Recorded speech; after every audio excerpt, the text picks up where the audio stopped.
We see you, we hear you, and we believe you.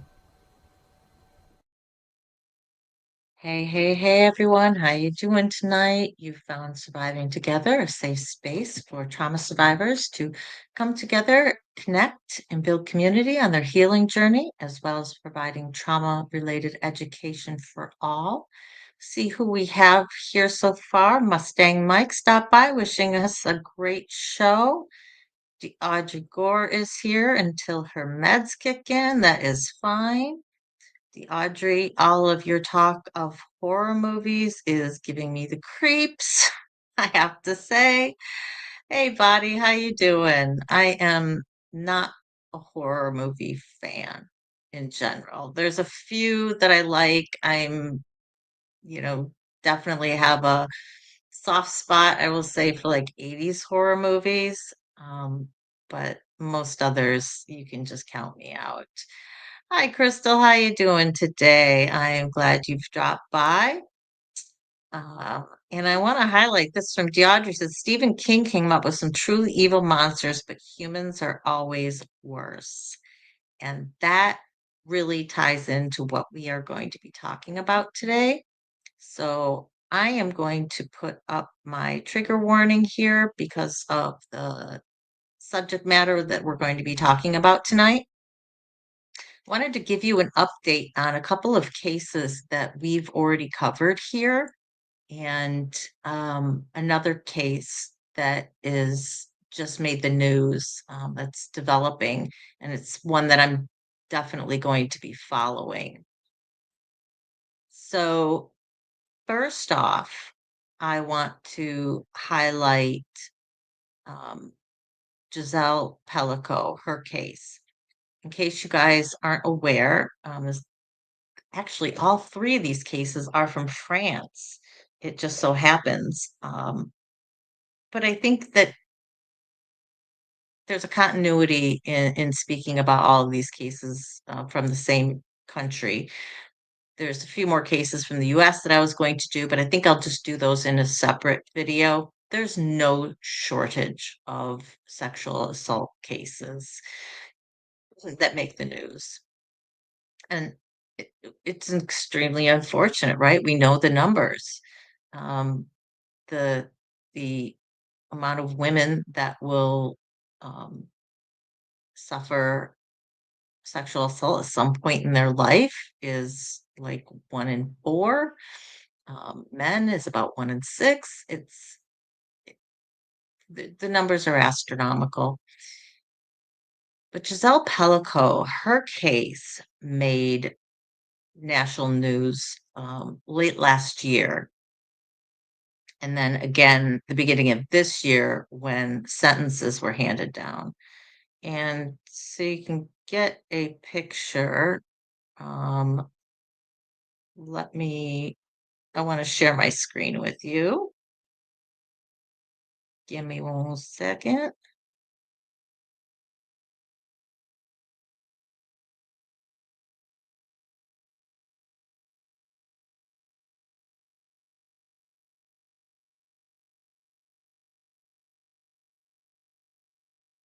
Okay. So this is Giselle Pellico, the woman in the pink coat. She is 72 now. Her husband, Dominique Pellico, was convicted earlier this year of drugging her over a 10-year period of time and then inviting others to come and assault his wife while she was unconscious, while she was drugged. And the trial had Dominic Pellico as well as 50 other defendants, and most of them were convicted. They received sentences anywhere from 3 to 15 years for their participation, as Dominique received the maximum, which was a 20-year sentence. That's the maximum for rape, for sexual assault in France. And Giselle Pellico became a nationalizing figure. She has become an icon of the move for change in regards to sentencing laws in France. And I'll speak a little bit more about that in a minute. But the recent development in her particular case is one of the defendants, a gentleman by the name of, I may get the pronunciation wrong, but Hasmatin Dogan, I should say. And let me throw up his picture. Of course, he did not really want to be identified, so he wore a mask and glasses and a ball cap in an effort to hide his identity. He did not, come forward and say, "This is me. I'm innocent of everything."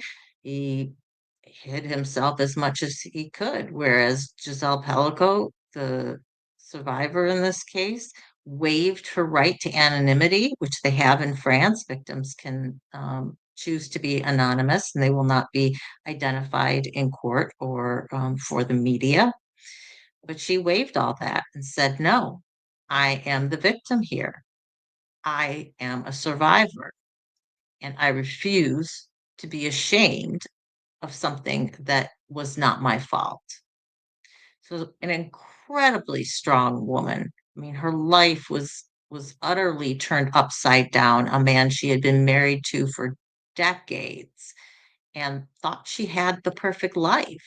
She discovers that her husband has been raping her while she's unconscious and inviting other men to do the same um, for a period of about 10 years. This was in the 2000s. They just didn't discover it until much later. And then the trial started in late 2024. Now, this defendant, Dogan, he's a 44-year-old construction worker currently out of work. I imagine that after all of the allegations came out, it was difficult for employers or difficult for him to find employers who wanted to work with him. He appealed his conviction. And unlike in the United States, his appeal was basically a whole new trial. So in the United States, if you appeal your conviction, you're going to appeal it based on certain things that you think went wrong in the trial, whether they're technicalities or evidence that was um, not admissible, or the judge made a ruling based on using the wrong standard, uh, any number of things. But you have to point to certain things within the trial that went wrong. And that's what you appeal. And then on appeal, depending on what is being appealed, there's a standard that the appellate court views these allegations of misconduct through. And that can be an abuse of discretion, it can be clear and convincing evidence, it can be what's called de novo, which means the court is looking at it without a filter lens. And that's an issue of law, not something that the judge had discretion over. It was an issue of law. This is, if X, then Z, and that's how it goes. That's so different in France, where this guy basically had a new trial over 4 days, was able to present evidence.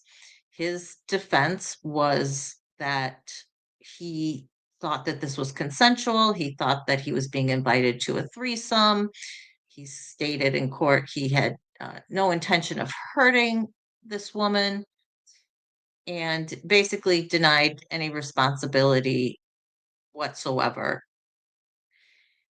which was the defense of most of the other people who were involved in this case. The evidence showed through witness testimony and video testimony that Mr. Dogan knew that this was a non-consensual. Dominique Pellico took the stand and said, I didn't trick, I didn't coerce, I didn't mislead Mr. Dogan. He was fully aware of what was going on and the fact that she was unconscious, and that's why he was there, because of this entire situation. Mr. Dogan said that Dominique Pellico, the husband, lied to him in terms of the consensual nature of the acts, that the videos were edited. Apparently, there was no finding by the court that the videos were edited. At least nothing in the news reports have indicated that there was any finding in regards to that. Hey, Echo, how you doing tonight? And I think most damning of testimony for Mr. Dogan was the police detective who walked through the videos.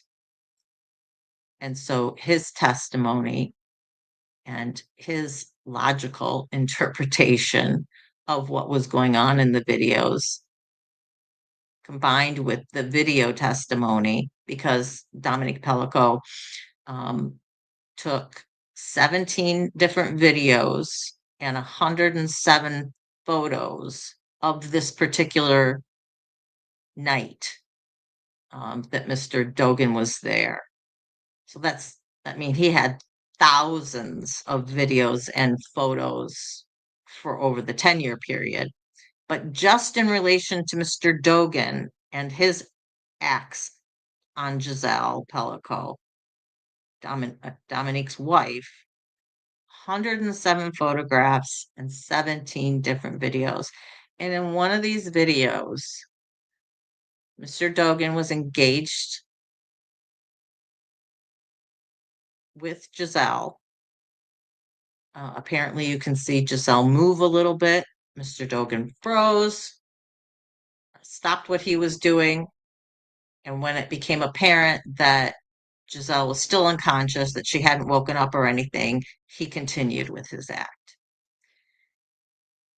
I think based on that, any logical person is going to say, okay, he absolutely knew that she was unconscious.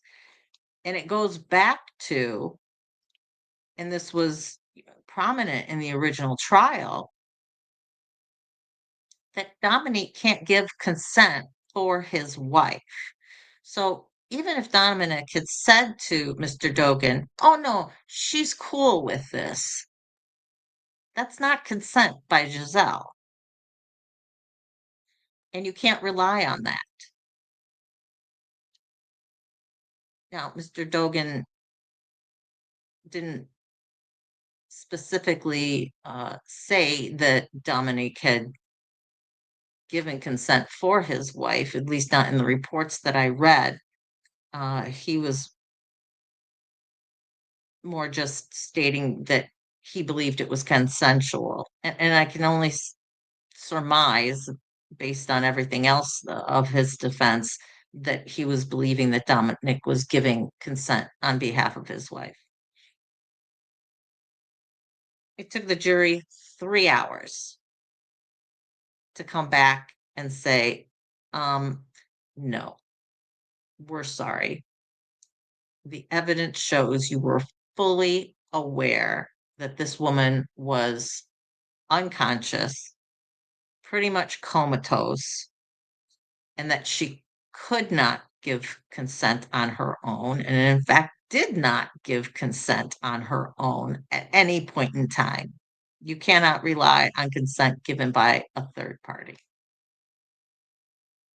And what I find that was interesting in this case, something that apparently France allows, is in his original conviction, Mr. Dogan was given 9 years.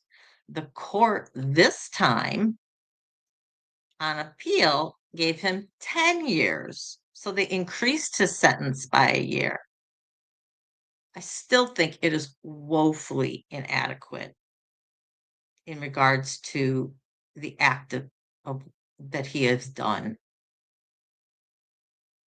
but it's what the French system allowed. Now,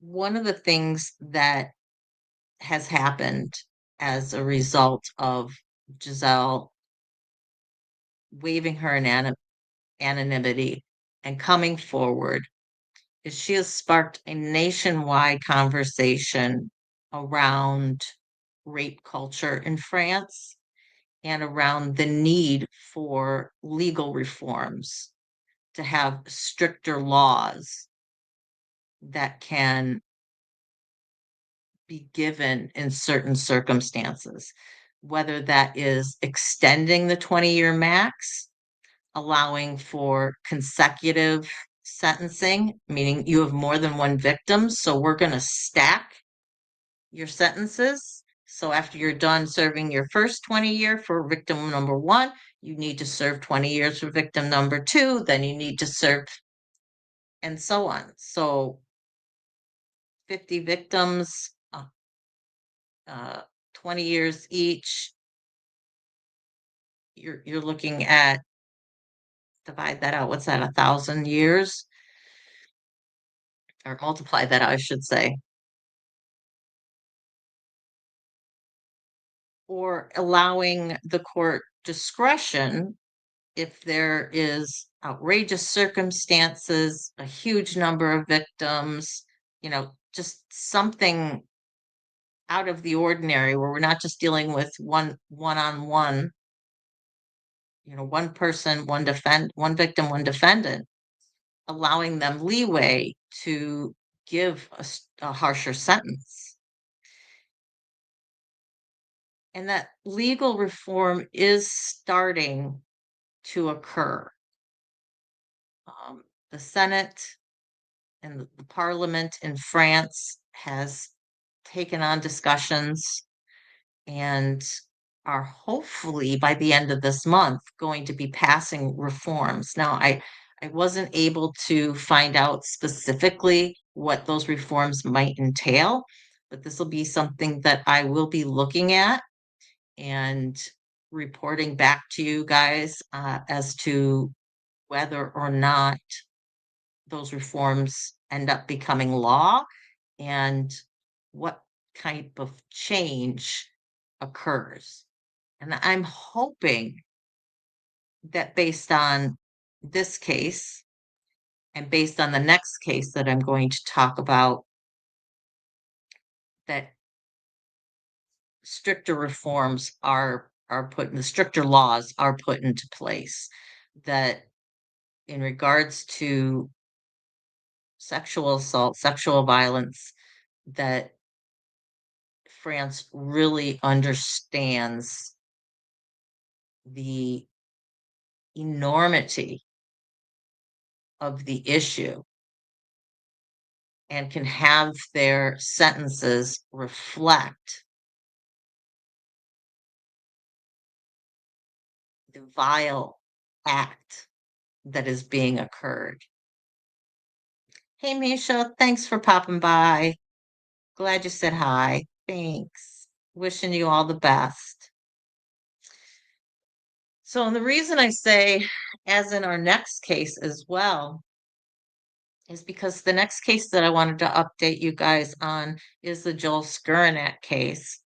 And when I covered this case in its entirety, the sentence had not been handed down yet. We pretty much knew what was going to happen, and it did, in fact, come to pass as we expected. So Joel Scouarnec was a doctor for many, many decades and was extremely well respected in his community. And because of his standing, he was kind of beyond reproach. I mean, victims didn't come forward because they looked at him and said, "Who's going to believe me over him?" In the end, he ended up pleading guilty to nearly 300 victims. 300 victims. And I forget exactly over what time span this is. I think it was over like a 25-year time span. This was over most of his career as a physician. And these were acts that he engaged in while he was engaged in his duties as a physician, whether it was examination, whether it was during procedures, so why the victims were unconscious because of their procedure. He was doing this while he was acting under the guise of a physician.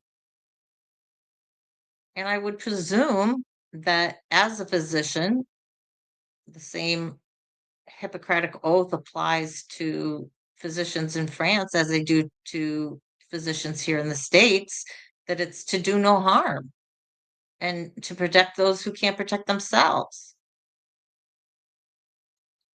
Obviously, uh, he's a disgrace. He's a disgrace to humanity, to his profession. And despite the fact that he pled guilty, despite the fact that there were hundreds of victims, because France does not allow consecutive sentencing, he was convicted to 20 years. And that's 20 years for each victim, but they're served concurrently.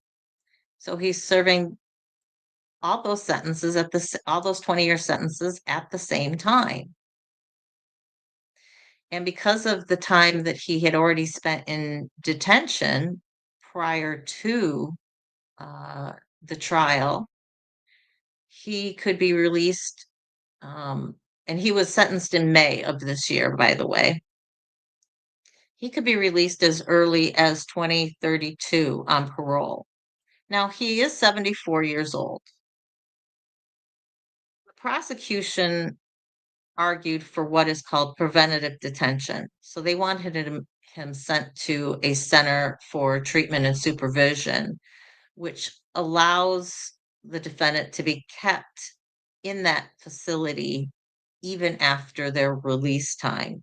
So instead of being paroled back out into society, and yes, with parole, you've got certain requirements. I'm sure he would not be allowed to be within um, X amount of feet of kids. I'm sure that he can't practice medicine anymore. I mean, there's a litany of restrictions that are placed on them. However, that doesn't prevent him from engaging in these acts in the future. Whereas keeping him behind bars, keeping him in a center would do that. The trial court decided not to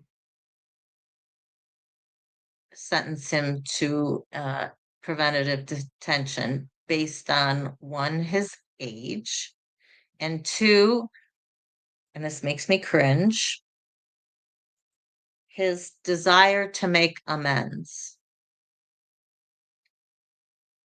I don't know about you, but when we're talking about nearly 300 victims, and by the way, this wasn't just a guy who came into court and admitted to his crimes. He documented all of them in diary form, in specific as to what he did, the age of the victim, how it happened. And and all those diaries were entered into evidence. I don't care how much you repent.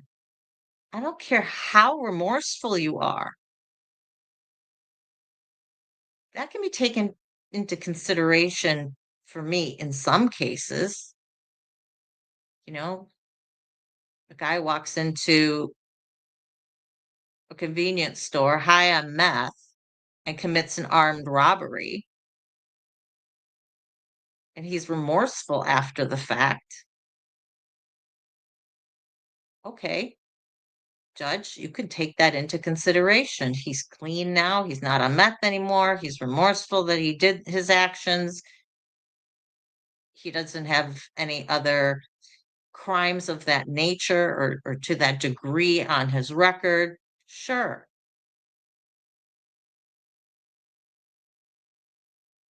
But Joel Scouarnec not only admitted to all of these crimes, not only documented all of these crimes, he had already been convicted in the past of child pornography, and yet was still allowed to keep his medical license because the medical community didn't feel that it rose to the level that would be uh, inhibiting his ability to continue on with his doctoring duties. He was so well respected.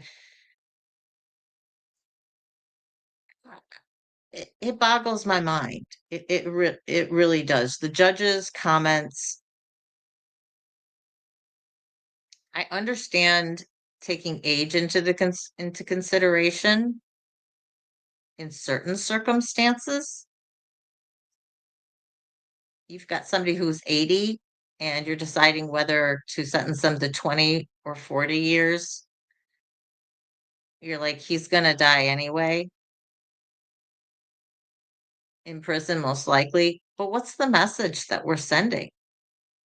I mean, I think the message that you need to send is no, this guy should die in prison. You're sentencing him to 20 years, but that doesn't mean he's going to serve all 20 years.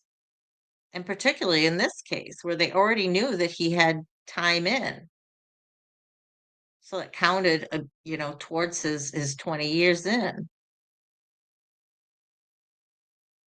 And that's 7 years. He'd be 81.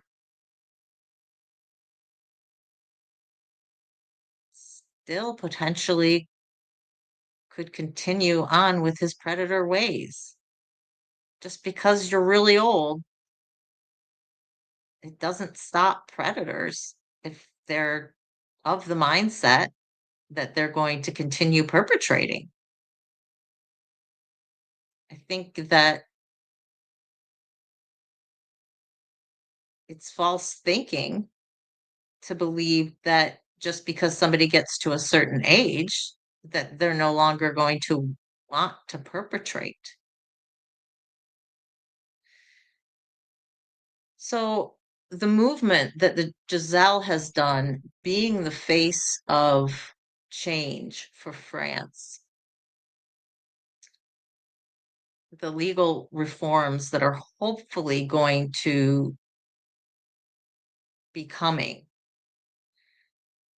will be able to change cases in the future and to what the defendants can be sentenced to. And one of the reasons, again, that I'm going to be following France's legal reforms is because it is going to affect this next case that I want to talk about. And this is a case we have not covered yet. It is, it was originally, the defendant and three others were originally arrested and indicted in April of this year, April of 2025. They are only identifying him as Christophe B. They have not named any other defendants. But similar to Dominique, all the victims that have been identified thus far have been ex-partners of Christophe's. And so his acts are based on coercion and control of his victims, of them either not feeling that they could say no or trying to twist anything that they said during the acts as being kind of um, part of the fantasy of what they were doing, a fantasy of non consent when there actually was consent. That's kind of where the evidence lies right now in terms of what Christoph's defense would be. So he kept video, as a lot of these perpetrators do. Again, we're talking 2011 to 2024. This is a long period of time.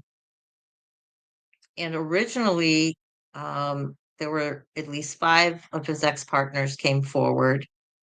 And of the video evidence that was seized from Christoph's home, they're estimating about 40 to 50 potential defendants that could come out of this case. So this is on scale with the Dominic Pelicot case. As of October of this year, so just about a week ago, there were 4 more arrests made. So we're up to 8 defendants now. And I am going to go out on a limb here and say that as time goes on, this is this case is going to see a significant increase in defendants as they're able to identify people through facial recognition. Like I said, they've already identified through facial recognition 40 to 50 individual men. And now it's just a matter of putting an identity to each of those men. They've been able to do it with 8 of them so far. So the main guy behind this, Christoph, and 7 others.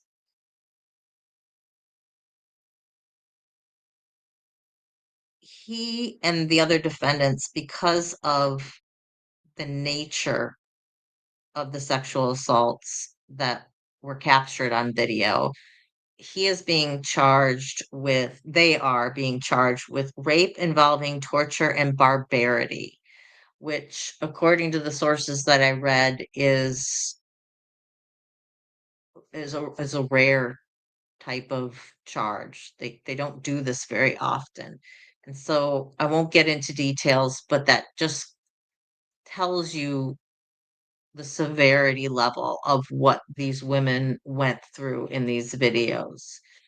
And from the little that has been released, there were words and actions by the victims on the videos that indicated non-consent. So to me, the defendants either knew that this was non-consensual, or they're going to argue that it was part of the fantasy. There really is no other option. So these legal reforms that are being contemplated by France's legal system right now are coming at a critical time where you have another huge case that is, I don't know if the trial is going to start next year. We'll just have to see. I don't know if they want to identify as many people as possible before they actually bring the case forth to trial. I'll be following this because, like I said, we're only up to 8 out of a potential of 40 to 50 men. So it's possible this could go on for, another year or so, the investigation before they actually, make it to trial, or they could bring the trial against the 8 people that they have thus far. And as they identify more people, they'll have a trial with them.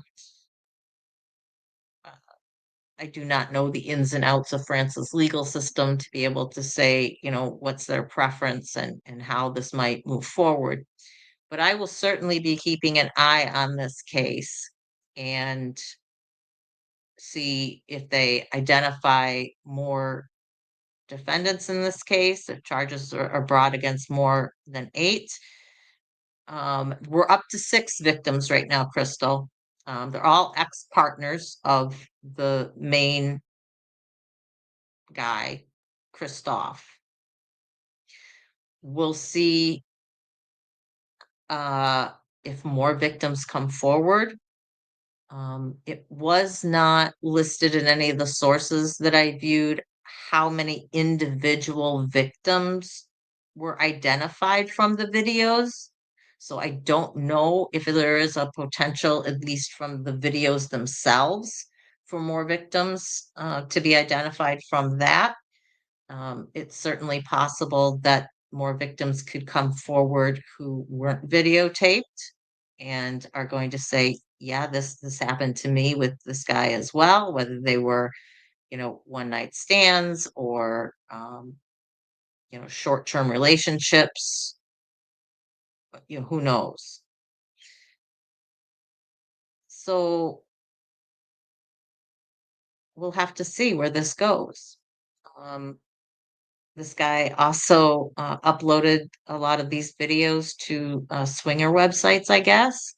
So I'm anticipating that you might see the same sort of defense that was in the Pellico case, similar to Mr. Dogan saying, oh, I thought that this was consensual.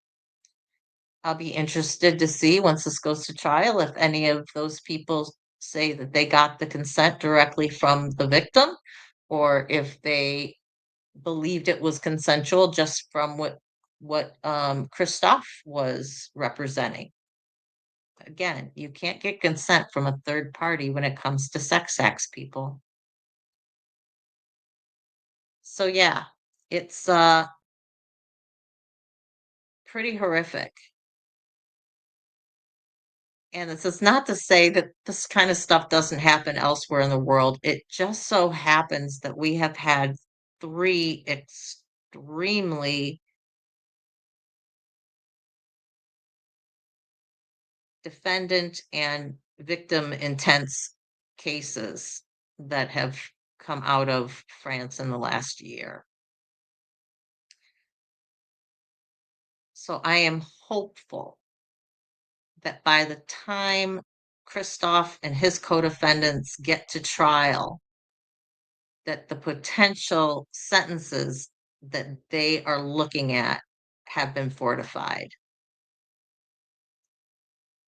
Because it would just be sickening to me if we're only looking at a max of 20 years again. Now, I don't know because of this rare type of charge, rape involving torture and barbarity, if that specifically then has a harsher sentence on it because it's been elevated from just rape to rape with torture and barbarity. I would assume that there's an additional sentence piece that would be on there. 25 years, 30 years, I don't know. Hang on a second. I wanna look this up. Let's see if we can find a quick answer. Sentence for rape.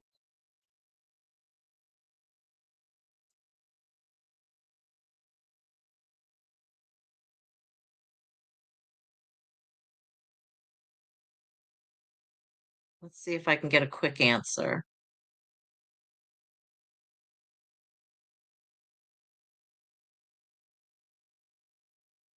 Oh,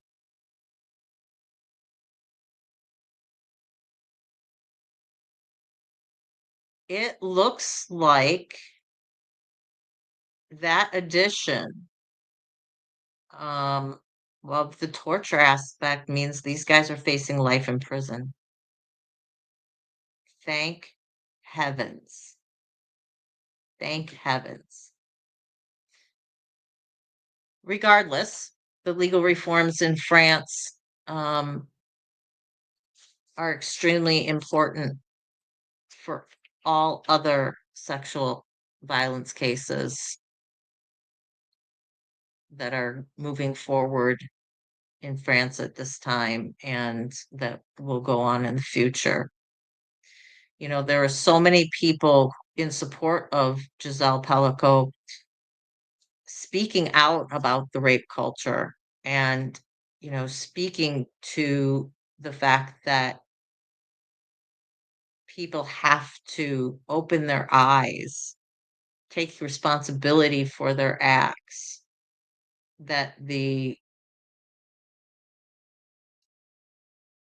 men in particular need to realize. One woman said things will not change until the men in our society ask themselves, at what point is my act reprehensible? And I'm speaking about male perpetrators and female victims just because that's what these cases have involved. I haven't found any recent cases that have been high profile enough that have made the news that I've been able to read that have involved um, boys or men. Not to say that it doesn't happen. And it would be very interesting to know if there's a differential in sentencing when there are male victims involved. I mean, there shouldn't be because a victim's a victim, but I'd be interested to see, how the judicial system looks at that and if they are applying the law as written or if there is any consideration in regards to the gender, I should say the sex of the victim. So that's what I have for you right now. Um, we've spoken about people in power, and a physician is definitely someone in power. Um, Partners of perpetrators are vulnerable victims because of the easy access to them, the potential for coercion, the potential for control, depending on the dynamic of the relationship. And I will just mention another case off the cuff just because it came on my radar today. There is a nurse out of Detroit, Michigan, the state in which I live, being accused of assaulting women under his care while they were at the hospital. And there are two victims thus far, but the investigation really is just getting its wheels going. Um, the firm that is representing the victims, at this point, they're saying there could be hundreds of victims. Don't know how accurate that's going to end up coming out. We may never know because if they don't decide to move forward with cases on some of those victims, we may never know how many victims came forward, but the case didn't meet the requirements or their cases weren't strong enough to be able to take to trial. But it just, shows us our vulnerable populations, whether they're children, whether they're medical patients, whether they're partners of somebody, you know, we need to be aware of this and we need to be protective of these people. And we need to believe all victims when they come forward, regardless of the position the job that the perpetrator has. Because in a lot of these cases, I'd say probably the majority of these cases, it's true, right? The amount of false claims that are brought forward really is minuscule when you compare it to the cases where the victims are making truthful allegations. So, really, that's all I've got for today. Legal update on a couple of the cases that we've covered in the past. Some initial coverage of this Christoph B case that I will definitely be following and seeing how many more perpetrators and victims end up. Right now, we've got 8 defendants and 6 victims. We'll see if those numbers increase and when trial begins with that, as well as following the legal reforms that France is hopefully passing through sometime this month through their parliament. So we'll see, and I will definitely be following it and following up with you guys. If you guys, if anybody has any cases that they think are interesting that you want me to cover on this channel, please, you can email them to me at SurvivingTogether or you can mention it in the comment section. I'd be interested to know from you guys, what do you think's an appropriate sentence for someone, let's say in the Pelicot case, where you've got non-consent, you've got a drugged woman, you were there one night, is 20 years sufficient? You think it should be longer? The defendant on appeal, Mr. Dogan, was given 10 years. Giselle's husband was given 20 years because he did this for over a period of 10 years and invited 50 other people that they were able to identify anyway to participate. He got a maximum of 20 years. What do you think Mr. Dogan's sentence should be? Is 10 years enough? 20 years? 25?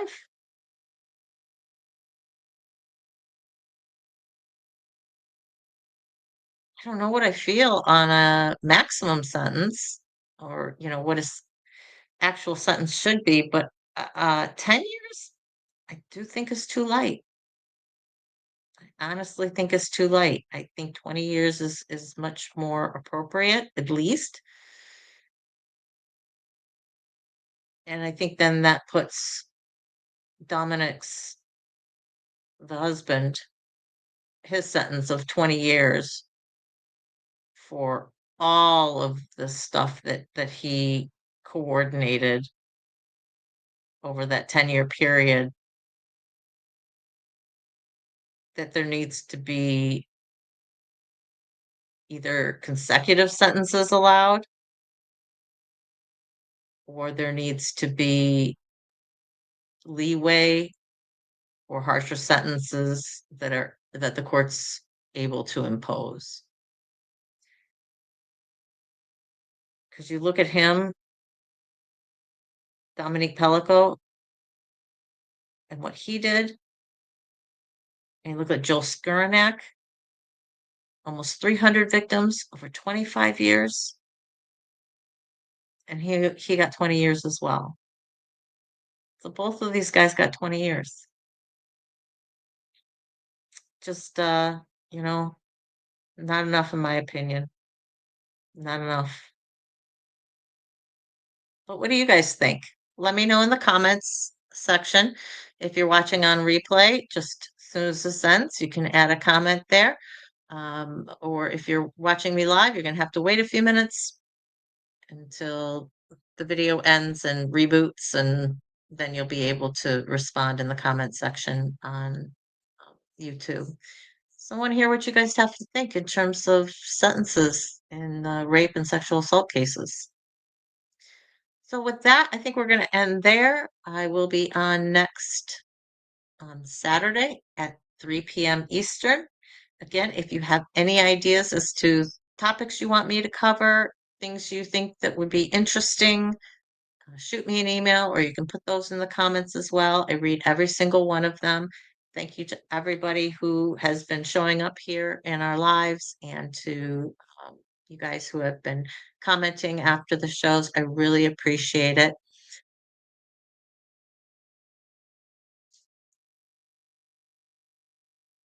Indigo says a year per victim minimum to life with no parole.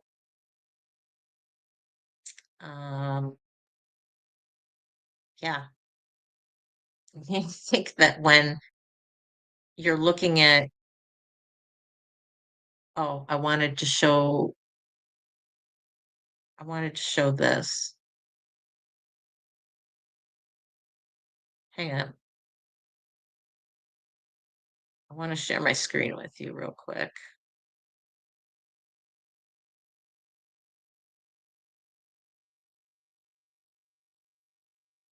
So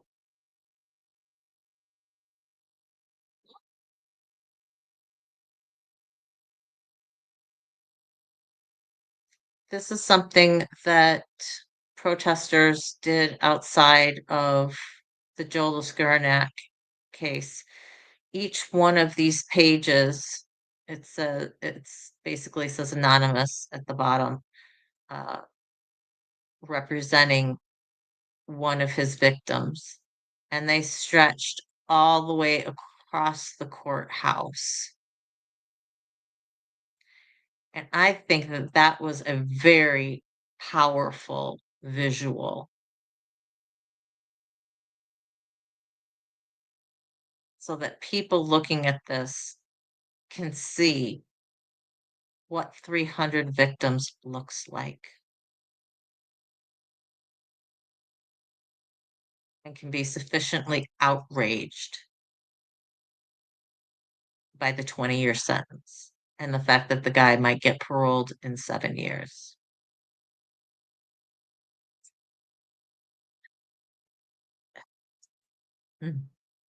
Yeah. Powerful visual. Yeah, I wanted to share that with you guys. So with that, I think we'll end here. Please remember, you are worthy, you are valuable, and you are loved just the way you are for who you are. So hugs and love from me. Have a great rest of your week, and I will see you Saturday at 3 p.m. Eastern. Surviving together, never alone. Enjoy the outro. Oh, but I just ordered Surviving Together business cards today. I am so excited. I should get them sometime next week. So when I have them, I will show one to you. I'm very excited because they're what I'm going to be taking along to Vancouver, to the book launch, and to the Americas Summit with me. And I am super excited to get them. So I will show one to you when I have them. I'm very proud of them. So with that, we'll see you guys. Take care. Bye.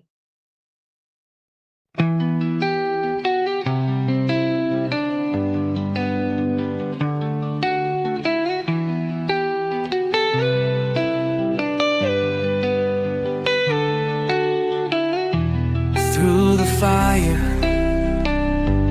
through the rain, we have walked through endless pain, but we stand, we rise again, stronger now, we break the chain, surviving together, hearts open wide, lifting each other through every tide. The past may have shaped us, but it won't define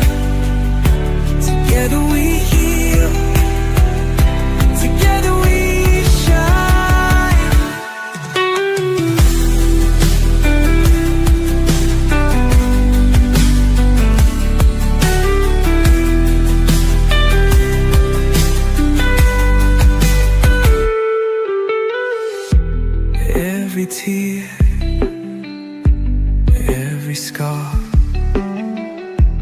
tells the story of who we are.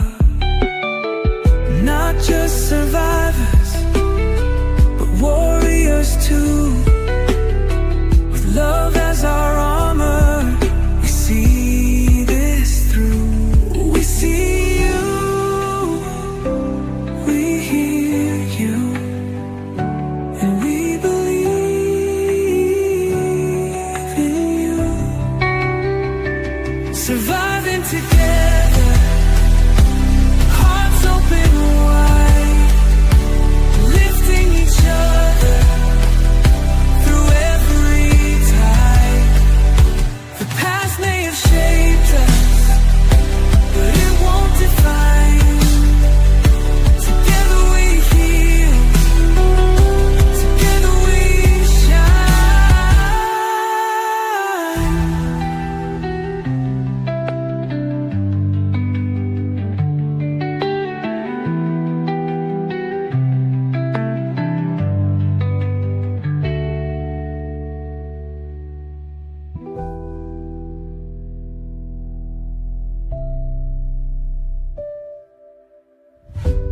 We see you, we hear you, and we believe in you.